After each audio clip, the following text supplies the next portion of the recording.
እኔ ስሜ ሄለና አያሌው እባላለሁ። የአረብ ሀገር ተመላሽ ነኝ።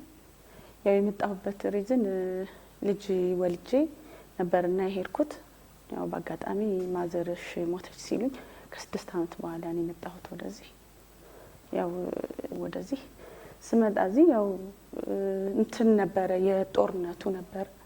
ያው ክራውድ ነበር እዚህ ስመጣ ህይወት በጣም ያስጠላ ነበረ። ኖርማሊ ግን ያው የተሻለ ነገር የለም። በቃ ቡና ተከራይቼ በረንዳ ነው ቡና እየሰራሁ ያለሁት።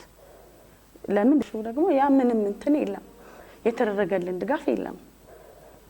ያው እርዳታ ምንም ያገኘሁት ነገር የለም። ኖርማሊ ግን ለዋኳያ ኑሮ ውድነት አለ፣ ቡናም ተወደደ ምናምን።